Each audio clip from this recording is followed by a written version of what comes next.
What's good? What's good? It's the one, the only, but what do I know? Boxing coming back at y'all with another one, man. So I got my dude, Deontay the Bronze Bomber Wilder in the news, man. Speaking on what was a pretty a pretty impressive performance, or a knockout, should I say, coming from Anthony Joshua over Robert Helenius this past weekend, okay? So, all right, you know how I do it, man. I'm gonna go ahead and let you guys, read to you guys what Deontay Wilder had to say, and then I'm gonna go ahead and speak my mind on this because I think this fight is long overdue. All right, so shout out to Mark of Boxing that says Deontay Wilder's reaction to Anthony Joshua's recent knockout victory. It says Malik Scott, the trainer of Deontay Wilder, sheds light on the reaction of his protege to Anthony Joshua's spectacular knockout performance. The match, which saw Joshua secure his second consecutive victory with a resounding 7th round knockout of Robert Helenius in London, has sent ripples through the boxing community. Notably, Wilder, the next anticipated challenger for Joshua's title, had his eyes keenly fixed on the fight outcome, sparking a surge of anticipation for their impending clash. Deontay Wilder, affectionately known as the Bronze Bomber, had front row seats to the action-packed duel. I don't remember seeing Wilder there. That's crazy. But had front row seats to the action-packed duel, as Joshua's victory became a catalyst for a showdown between the two heavyweights in Saudi Arabia come January. Wilder's approval couldn't be clearer. Maybe they're saying, like, I guess they're saying like he watched it at home, but then again, I was at the airport when this fight was going on, so you know, I don't know, because I'm pretty sure they would have notified him while Wilder being there, but maybe they're talking about like as far as, well, anyways, I don't know. Correct me if I'm wrong, guys, because I couldn't watch the entire fight because actually no, I'm lying. I did watch the fight, but I couldn't I didn't get to see like the post-fight or anything like that or any pre-fight hype because I was at the airport when it was going on or whatever. So let me know if I'm tripping or something. But anyways, it says Wilder's approval couldn't be clearer. According to Scott, Wilder's response was enthusiastic. As he expressed, Wilder was like, "We needed that. We both need the same thing because at first it was looking like it was getting ready to go the distance." The knockout marked the pivotal moment in the match that solidified both Wilder and Scott's eagerness for their impending collision. So, it says despite the resounding victory, Malik Scott, in a candidate analyst, revealed his unfiltered thoughts on Joshua's performance. Scott expressed that he was not entirely taken by Joshua's performance throughout the contest, which could potentially work into Wilder's advantage. He contended that the match showcased signs that boded well for Wilder to secure yet another knockout victory. Scott stated, "Was I really impressed besides the knockout? No. Did it give me the type of feeling that we got some trouble coming January? No." He then goes on to say, "Deontay is coming to send him into the next dimension, and that is his intention. When he is not punching at you, he is punching through you." So there we go, man. Strong words, man. All right, so you know what? Now it's time, man. It's really been past time. Obviously, man, these guys have been linked with each other since probably, I want to say 2017, maybe even 2016. Might have been 2016. But between 2016 and 2017, and it's 7 years later, this fight has never been made. Do you know that, I just want you guys to think about something real quick. If these guys, imagine if these guys would have been on a winning collision course, right? Imagine neither one of them having a loss or anything like that. Do you know how big that this fight would have been if they would have had it? Like, think about this. We were actually talking about this fight a little bit before we were talking about Errol Spence versus Terrence Crawford, right? Now, imagine this, right? You know what they say, the heavyweight division is the one that brings life into boxing. So imagine you got two heavyweight artists, right? Two heavyweight fighters. both undefeated, both knockout punchers, and for all the belts. Now I'm serious. Now I'm serious when I say this. At that point, you literally cannot ask for anything. That right there is the pinnacle of every fight that any boxing fan wants. You have two undefeated knockout punching heavyweight fighters for all the belts. Like, can you think of a type of fight that's bigger than that? No, you can't. That's as big as it gets right there. If those two would have been on a collision course, right, and they would have made that fight, bro, I'm telling you right now, that fight would have probably generated 2 million pay-per-view buys, bro. Being that both of them, like, say for example, neither one of them would have taken a loss. Wilder beats, Fury. Joshua, beats, Ruiz and Usyk. That fight would have been huge, right? But going back to them, like, for whatever reason, the fight, it's been so many, like, reasons that this fight has not happened. Like, I'm not even finna get into all that. The whole, like, wanting to give Wilder the flat fee, all of this type of stuff.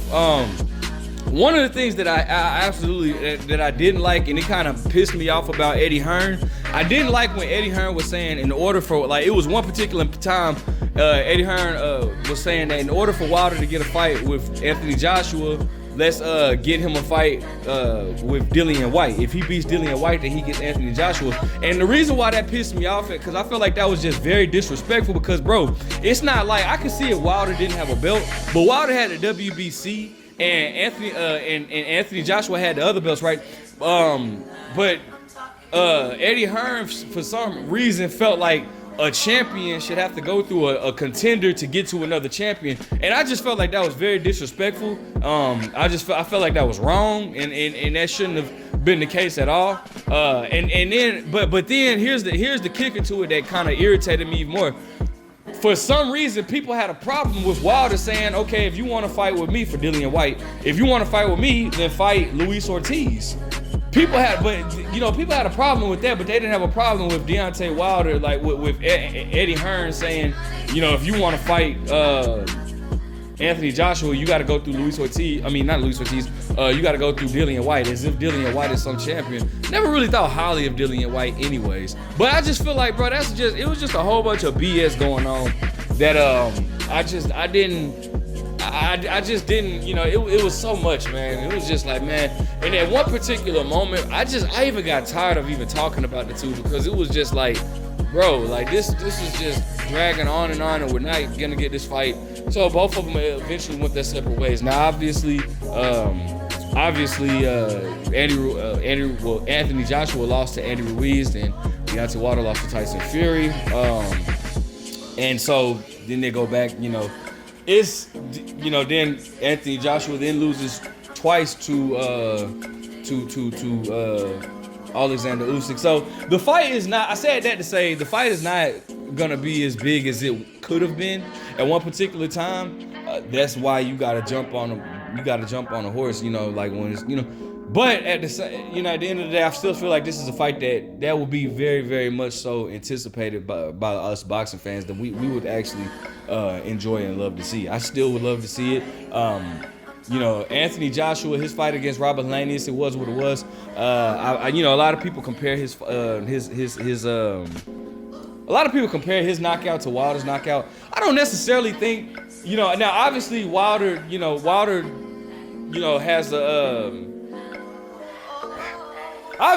Wilder has that knockout power. I feel like between Anthony Joshua and Wilder, I feel like Wilder, his right hand is stronger than probably any punch that Anthony Joshua could throw. Not saying that Anthony Joshua has a weak punch or anything like that by far, but I'm saying I feel like Wilder has the harder punch. But like, yeah, Wilder definitely got the quicker knockout. You can't debate that. But I don't necessarily think that Anthony Joshua was really trying to go for the knockout in the first round. He was very timid. Started off very timid or whatever. But eventually he was able to land that shot. Now I will say, I'll put it like this: I don't think Wilder was going for the knockout when he threw that punch either. However, Wilder was able to, or at least from what it looked like, Wilder was able to prove that, like, bro, regardless, because If you go back and watch Wilder fight when he fought Robert Helenius, he just was more so back and like that was more so like Robert Helenius was coming in, but Wilder just threw the right hand, like just threw it out there, more so like, bro, get up off me type shit, like not no knockout, like not his knockout punch against Dominic Brazil, like that looked like he was going for the knockout with that. This punch, like he just threw it just to be like, get up off me, and you saw the damage it did. You know what I'm saying? So it just goes to show that Wilder has tremendous power or whatnot. Now, I also will say this. Granted, like, you know, you got to take your hat off to Robert Helenius, because for y'all that don't know, he took that fight on a week's notice, all right? And yes, he actually just had a fight. He had a fight with an 8-round fight against some guy that was like 6-0, right? Now, you gotta remember that, you know, Helenius was not in any type of preparation to fight an Anthony Joshua, and you know, but he had to take that opportunity, because look at it like this: Anthony Joshua had a 12-week camp against preparing himself, or at least an 8-week. I don't know if it was 12-week. Let me not say that, but he had a full camp to prepare himself for Dillian White in a 12-round battle. Robert Helenius had, I don't know how long, because I didn't even know that Robert Helenius fought last weekend until the weekend before last, should I say. A week, I didn't know he fought a week before. August 5th is when he fought. So he fought a week before he stepped in there with Anthony Joshua. So I didn't even know that until last week or whatnot. And so that makes it, which makes it, to me, it's like, because once he gets the call, and granted, you know, he got the call, so it's no excuse. You got to do what you got to do. And it's no knock on Anthony Joshua, because Dillian White tested positive for a banned substance. So it's no knock on Anthony Joshua. He had to, you know, what is he to do? You know, they want to keep the show going. However, once you get that call, like, he couldn't even really spar for Anthony Joshua. You know what I'm saying? Like, it's kind of like, you know, he couldn't even prepare himself for Anthony Joshua because it's the week of the fight. And he just got done with a fight. You know, I think he got like a 6-round stoppage, I think, but I know it was an 8-round fight. But he just got done preparing for a fight. So, you know, he just got done with a fight. So it's like he didn't get any type of sparring for Anthony. They didn't get any type of preparation. The most that they could possibly do is maybe some mitt work or whatnot. You know what I'm saying? So it just goes to show, man, like, dog, like, you know, you got to take your hat off to Robert Helenius for that, because that was a risk that obviously didn't pay off, but, you know, I'm pretty sure money-wise they made up for it financially.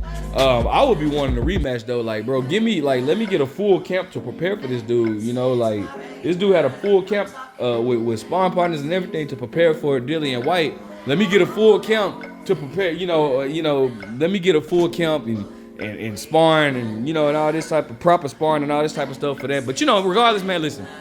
These two need to fight. Both of them have highlight reel knockouts over this guy, over Robert Helenius, bro. Both of them have highlight reel knockouts, period. This is the fight that I definitely want to see next. I have Deontay Wilder winning.